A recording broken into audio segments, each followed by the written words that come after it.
प्रत्येक घरात जो मैदानी खेळ ज्याला खेळायची इच्छा आहे किंवा ज्याला या तंत्रज्ञानाच्या युगात जी आजची तरुण पिढी जी सोशल मीडियाच्या आहारी जाते आपण असं म्हटलं तर काही चुकीचं ठरणार नाही, त्याच्यामुळे त्याला मैदानाच्या खेळाची रुची व्हावी म्हणून हे बाकी जे ऑलिम्पिक स्तराचे जे गेम आहेत म्हणजे त्यात आर्चरी असेल, त्यात रायफल शूटिंग असेल, फुटबॉल असेल, मल्लखांब असेल, असे असंख्य जे गेम आहेत त्या गेमची आपण शिबिरं पण आयोजित केली आहेत आणि क्रिकेट, कबड्डी, विशेषतः अंडरआर्म आणि ओव्हरआर्म याची एक चांगली स्पर्धा आणि जास्तीत जास्त बक्षिसाची रक्कम आपण इथे या ठिकाणी देऊन जास्तीत जास्त मुलं आणि मुली आणि इथली लहान मुलं खेळांकडे आकर्षित व्हावी आणि एक इथली मैदानं पण त्या माध्यमातून टिकावी. हल्ली मैदानं टिकवणं पण खूप महत्त्वाचा इथला एक भाग आहे, कारण मैदान दिसले की ते एन्करेजमेंट होतात, बाकीच्या सगळ्या गोष्टी होतात. तर मैदानं टिकली तर मुलं खेळतील आणि त्या माध्यमातून खेळामध्ये रुची वाढेल. एखादा इथलाही मुलगा कोणतरी भविष्यातला दिलीप वेंगसरकर साहेब बनेल किंवा सचिन तेंडुलकर बनता यावा हा एक छोटासा प्रयत्न आमच्या या इथल्या लोकांसाठी, घाटकोपरच्या लोकांसाठी एक करायचा असा मानस माझ्या मनात आला आणि त्यामुळे अशा खेळाचं आयोजन आम्ही या प्रकारे इथे ठरवलं. आणि 44 गेम म्हणजे त्या जोडीला लहान मुलंही म्हणजे अंगणवाडीतल्या मुलांनाही ॲक्टिव्हिटी जशी इंटरनॅशनल आणि IB स्कूलमध्ये दिली जाते त्या दर्जाची एखादी ॲक्टिव्हिटी किंवा महिलांना पण इथल्या सगळ्या सर्वसामान्य महिला आहेत घरकाम करणाऱ्या किंवा अगदी मध्यमवर्गीय महिला त्यांना पण काहीतरी रोजच्या शेड्यूलमधून वेळ काढून वेगळा काहीतरी एक विरंगुळा देण्याचा प्रयत्न या माध्यमातून महाराष्ट्र नवनिर्माण सेनेच्या माध्यमातून आणि माझ्या माध्यमातून आपण एक प्रयत्न केलेला आहे. आणि मला असं वाटतं की 44 गेम आणि ते एक दत्ताजी साळवे म्हणून या विभागामध्ये एक म्हणजे मोठं मैदान आहे त्या ठिकाणी आम्ही बऱ्या प्रकारचं एक स्टेडियम त्या ठिकाणी उभारून तिथे सगळ्या विभागात गेम खेळवून त्या ठिकाणी ग्रँड फायनल आम्ही त्या ठिकाणी करणार आहोत. असा हा एकंदरीत या कार्यक्रमाची रूपरेषा असेल आणि जास्तीत जास्त लोक याच्यामध्ये सहभागी मुलं होतील, लहान मुलं होतील, ज्येष्ठ नागरिक होतील, महिला होतील आणि जास्तीत जास्त या खेळाचा आनंद घेतील असा एक प्रयत्न आहे. त्यामुळे माझं या प्रसार माध्यमाच्या निमित्ताने एक आव्हान राहील, जास्तीत जास्त लोकांनी याच्यामध्ये सहभाग नोंदवा आणि जास्तीत जास्त बक्षिसं ही मिळवा आणि विशेषतः खेळामध्ये रुची वाढवून खेळ खेळले जावे हा यामागे उद्देश आहे, तर तो साध्य व्हावा एवढंच या ठिकाणी मी सांगेन या सर्वांना. आणि आमच्या विनंतीला मान देऊन एक नावाजलेलं क्रिकेटचं नाव आज या ठिकाणी आमच्या पोस्टरच्या म्हणजे उद्घाटनाला म्हणा किंवा अनावरणाला त्यांनी वेळ दिला त्याच्याबद्दल त्यांचे खरंच आम्ही आभार व्यक्त करतो.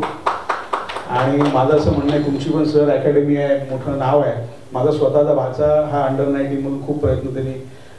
करतो, तर असेच माझा भाचा नाही की सगळ्यांचे भाचे आणि सगळ्यांची मुलं एक आपला आयडॉल ठेवून काहीतरी पुढे दिलीप वेंगसरकर साहेबांसारखा एखादा रेकॉर्ड, सचिन तेंडुलकरांचा एखादा रेकॉर्ड करता येईल अशा प्रकारचं कधी काही मदत लागली तर आपण नक्की करा. या निमित्ताने मी एक मार्गदर्शन लागलं तुमचं तर नक्की आपण करा अशा प्रकारची एक विनंती मी आपल्याला करतो या सगळ्या प्रसार माध्यमातून. आणि आपण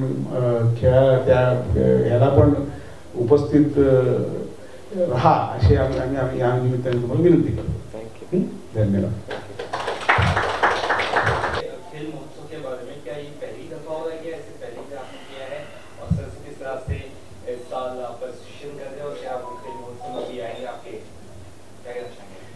इसके नहीं, मनसे के माध्यम से, मेरे माध्यम से यहाँ पे गए 15 साल में खेल महोत्सव ऑर्गेनाइज हुए, लेकिन वो कबड्डी और क्रिकेट और ऐसे जो खेल थे वो ऑर्गेनाइज हुए. लेकिन ये टाइम ये 44 गेम्स मतलब इसका जो पीछे जो हमारा उद्देश्य है वो जो ओलंपिक स्तर की जो गेम है यहाँ के सर्वसामान्य जो लोग हैं, मतलब यहाँ का जो आप अगर देखोगे तो सब सारा 80% स्लम है. तो यहाँ पे ये जो ओलंपिक लेवल की जो गेम है football, basketball end archery, rifle shooting और कई जो गेम है उनका भी मतलब अवेयरनेस होना चाहिए और लोग इसकी तरह अट्रैक्ट होके ये सब खेल भी खेल के कोई ओलंपिक प्लेयर यहाँ का बनना चाहिए. ये उद्देश्य से हम लोगों ने ये सब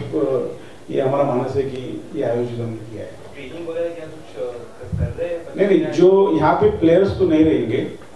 आर्चरी, राइफल शूटिंग या फुटबॉल यहाँ के ये प्लेयर नहीं मिलेंगे, लेकिन हम उनके लिए ये शिविर जो है मतलब वो ऑर्गेनाइज किए है,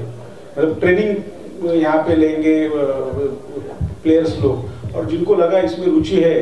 तो आगे हम उनको गाइडेंस करेंगे, कोई एकेडमी या कोई गरीब बच्चा है तो उसको कोई हम हेल्प भी कर सकते हैं कि आगे अगर उसमें स्पार्क है तो आगे जाने के लिए हम हेल्प भी करेंगे। अगर बात करें खेल महोत्सव की, ठीक है, तो इसमें अगर राजनीतिक पर बात करेंगे तो राज ठाकरे भी यहाँ पर आने वाले हैं। हम प्रयास कर रहे हैं, 9 तारीख को पार्टी का वर्धापन दिन है, 10 तारीख को ग्रैंड फाइनल है, जैसा टाइम साहब का मिलेगा वैसा हम साहब को लाने का तो ये करेंगे। और ये कितने दिन का गेम होने वाला है? 1 डेज का है? नहीं, ये 5 डेज वहाँ पे, मतलब वैसे हर विभाग में ये गेम्स होंगे। इसका ग्रैंड फाइनल जो है 5 तारीख से लेकर 10 तारीख तक वो दत्ताजी सावे ग्राउंड पे, जो बड़ा ग्राउंड है वहाँ पे एक स्टेडियम और बहुत बड़ा सेटअप लगा के हम लोग वहाँ पे एक साथ कर रहे हैं, जैसा जो अभी ओलंपिक लेवल के जैसे गेम रहते हैं एक साथ, सब वैसा करने का प्रयास है। यहाँ के लोगों को एक खेल के लिए रुचि बढ़ने के लिए अलग स्तर का हम लोग यहाँ पे आयोजन कर रहे हैं, बहुत बड़े स्तर का। सर तुम्ही काय सांगणार याबद्दल, गेम जो होने वाला आहे कशाबद्दल? हे खेळावर हे खूप छान कार्यक्रम हातामध्ये घेतलाय, कारण ह्याच्यामुळे अनेक खेळाडू एक संधी उपलब्ध होईल, प्लॅटफॉर्म मिळेल त्यांना, आणि त्याच्याबद्दल पण ऍक्च्युली प्लेस स्पॉट करता येतील।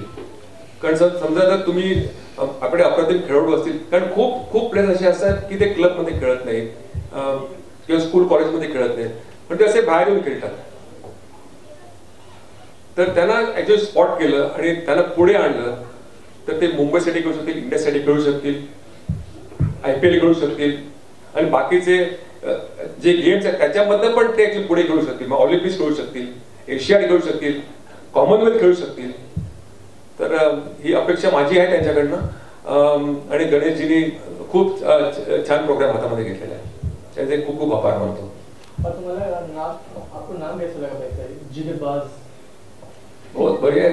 बहुत जिगरबाज है, क्योंकि इतना बड़ा प्रोग्राम हाथ में लिया है, इजी नहीं आयोजित करने का इतना बड़ा प्रोग्राम, आते बहुत बहुत खुशी है, and all the best to him. बहुत बहुत शुभकामनाएं सर आपको, थैंक यू। सर आपसे जानना चाहेंगे घाट के ऊपर के अलावा भी बाहर के लोग जुड़ सकते हैं या ओनली? नहीं, ये टाइम तो ओनली फॉर घाटकोपर हम लोग ने ऐसा ये किया है कि घाटकोपर के लोग और प्लेयर्स आने के लिए। अभी तक आपके पास में कितने फॉर्म? आज से रजिस्ट्रेशन चालू होगा, आज लॉन्च हुआ है, आज से रजिस्ट्रेशन चालू होगा। और मान लीजिए जो बच्चे सेलेक्ट होते हैं या जो काफी बढ़िया खेल रहे तो क्या सर के थ्रू उनकी आगे? हाँ, अगर कोई बच्चे में अगर स्पार्क हमको लगा, अगर उसको जरूरत है गाइडेंस की, कोई जरूरत है कुछ और मदद की, तो सर है उनसे हम मार्गदर्शन लेंगे या और कुछ कर सकते हैं तो उनके लिए जो हो सकता है वो करेंगे हम बच्चा। सर जानना चाहेंगे कि इसमें जो है वो जीतने वाले को क्या-क्या प्राइज है? वो प्राइज लिस्ट मैं आपको मैडम के पास आपको दे देता हूँ, क्या-क्या प्राइजेस, सब गेम में क्या-क्या प्राइजेस है। 43 गेम्स है, इसमें कैटेगरी क्या-क्या रहेगी? 44 मतलब इसमें अंडर 16 से लेके जो प्लेयर्स है उनका हर किसी का एज ग्रुप हमने डिसाइड किया है। और महिलाओं का खास करके विशेष तौर पे क्या रहेगा? महिलाओं के बहुत उनके एंटरटेनमेंट के 1 मिनट गेम है, होम मिनिस्टर गेम है, बहुत सारे जो रिलेटेड महिला के गेम्स वो है। और गणेश जी अगर बात करेंगे पूरा जो खेल होने वाला है, लाइव वगैरह किस पे होने वाला है, तो कुछ आइडिया या फिर जो प्रोग्राम वगैरह होने वाला है लाइव? ये जिगरबाज जो इवेंट है वो पूरा यूट्यूब लाइव हो जाएगा, फेसबुक लाइव है, हर मीडिया में हम लोग ट्राई करेंगे। शुभकामनाएं सर आपसे लास्ट जानना चाहेंगे, जो आज के बच्चे सोशल मीडिया पर ज्यादा रहते हैं, खेलकूद बहुत कम मैदान पर जाकर करते हैं या खेलते हैं, सब उनके लिए क्या एक मैसेज रहेगा आपका आज की जो यूथ है? देखो हमारे एकेडमी में जो बच्चे आते हैं उनको हम बोलते हैं कि you have to do extremely well in education. Education सबसे अहम होता है, मुझे लगता है स्टडीज के साथ एजुकेशन भी करना चाहिए, और हम लोग उनका रिपोर्ट देखते हैं एंड ऑफ द ईयर, हम लोग बोलते हैं कि आपका रिपोर्ट दिखाओ, if you have done well in exam then only you get admitted again in the academy, otherwise no. सिर्फ खेलना तो ऑफकोर्स वेरी इंपॉर्टेंट, खेलना बहुत बहुत इसेंशियल है, और मुझे लगता है कि they can get job also if they good, वो भी हो सकता है, क्योंकि हमारे tournaments in Mumbai corporate events होते हैं, टाइम्स ऑफ इंडिया शील्ड होती है, तो काफी टूर्नामेंट में कॉर्पोरेट के लिए होते हैं, तो उनको अपॉर्चुनिटी मिल सकती है इनके माध्यम से। एज ग्रुप क्या क्या है आपके बारे में बताइए। एज ग्रुप मतलब अंडर 16 के भी छोटे बच्चे भी 10 साल से लेके 16 ईयर के बच्चे से लेके 30-35 साल 40 साल जो खेलना चाहो जो टीम। शेवटचा प्रश्न आहे, घाटकोपर पश्चिमचे आहेत का फक्त संपूर्ण घाटकोपर पश्चिम?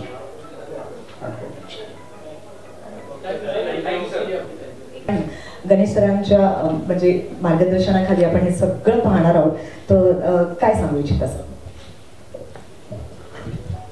एकदा खूप आनंद झालाय, कारण एक खूप छान शुद्ध कार्यक्रम असा गणेशजी हातामध्ये घेतलेला आहे, आणि क्रीडा महोत्सव यासारखं एवढा मोठा प्रकार मला वाटतं फर्स्ट टाइमच घाटकोपरमध्ये होते, कारण मी आधी कधी ऐकलं नव्हतं, कारण माझी अकॅडमी माहुलला आहे, पण तो घाटकोपर सगळ्या ठिकाणी तेवढं मोठं होईल असं मला वाटलं होतं, परंतु जो 43 याच्या क्रीडा प्रकार आहेत म्हणजे सांगणं असं वाटतं, आणि क्रिकेट आणि कबड्डी आपण आता आपली मुलं खेळतात, परंतु बाकीचे जे गेम्स आहेत, शूटिंग म्हणा, ते ॲथलेटिक्स, कुस्ती, मलखांब, कॅरम वगैरे, तर जास्तीत जास्त मुलांना इकडे मला वाटतं वाव मिळेल, परंतु आणि व्यासपीठ उपलब्ध केल्याबद्दल गणेशजींचे आभार मानतो, कारण अनेक मुलं जी आहेत तर ते will come from humble background, आणि अगदी गरीब घराण्यातले असतील तर ते पण खेळतील, कारण त्यांच्यामध्ये एक भूक असते, कारण मी एक बघितले माझ्या अकॅडमीज आहेत मुंबईमध्ये 2 आहेत, पुण्याला 1 आहे, त्याच्यानंतर आता पनवेलला मी सुरू करतोय,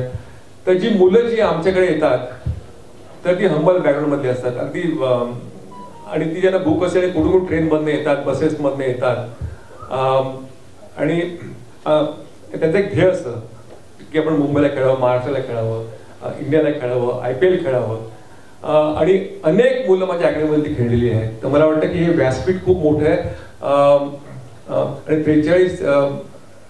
जे क्रीडा प्रकारचे आहेत तर त्यामधनं पण अनेक मुलं ऑलिम्पिक्ससाठी पुढे खेळतील, भारतासाठी खेळतील, ते मुंबईसाठी खेळतील, तर मी ही अपेक्षा करतो,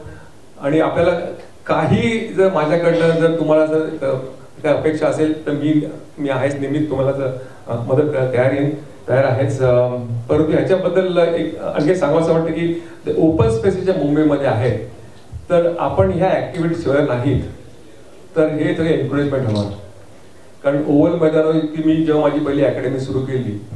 तेव्हा तिकडे 5 ते 6 वाजल्यानंतर कोण खाली यायचं पण नाही, म्हणजे तिकडे काय काय अवैध धंदे चालायचे, आणि जेव्हा अकॅडमी सुरू झाली तर ते आता it is one of the आधी most beautiful open spaces in Mumbai असं म्हटलं बाबा ठरवलं नाही, त्याच्याने चेंबूरला माहुलला जेव्हा मी ग्राउंड जेव्हा घेतलं it was like open A toilet तसं बघितलं तर, पण आता जर बघा त्यातनं अनेक मुलं मुंबईला खेळतात, इंडियाला खेळतायत, IPL खेळतायत, त्याच्यात तेच नंतर मग मी आधी पुढे चिंचवडला नेलं, आणि चिंचवडला इंडस्ट्रियल टाउन, आणि तिकडनं अनेक मुलं महाराष्ट्राला खेळतायत, इंडियाला खेळतायत, आपला ऋतुराज गायकवाड तो तिकडचा आहे, तो आमच्या 12 वाजल्या आमच्या 11-12 वर्षाचा असल्यामुळे आमच्याकडे येतोय तो, आणि तो तिकडनं आता खेळतो, IPL खेळतोय, भारताला खेळतोय, तर आता ती क्रीडा नगरी म्हणून ओळखली जाते, आणि आता पनवेलला पण पुढच्या महिन्यात आम्ही सुरू करतोय, तर तिकडची अनेक मुलं गावामध्ये सगळीकडे खेळतात तिकडे, नाही पण त्यांना व्यासपीठ नाही आहे, आणि आपण व्यासपीठ उपलब्ध करूचं काम करतोय, आणि हा एक स्तुत्य कार्यक्रम गणेशजीने हातामध्ये घेतलाय, मी त्यांना खूप खूप धन्यवाद देतो, त्यांचे आभार मानतो, आणि त्यांना खूप खूप शुभेच्छा देतो. थँक्यू.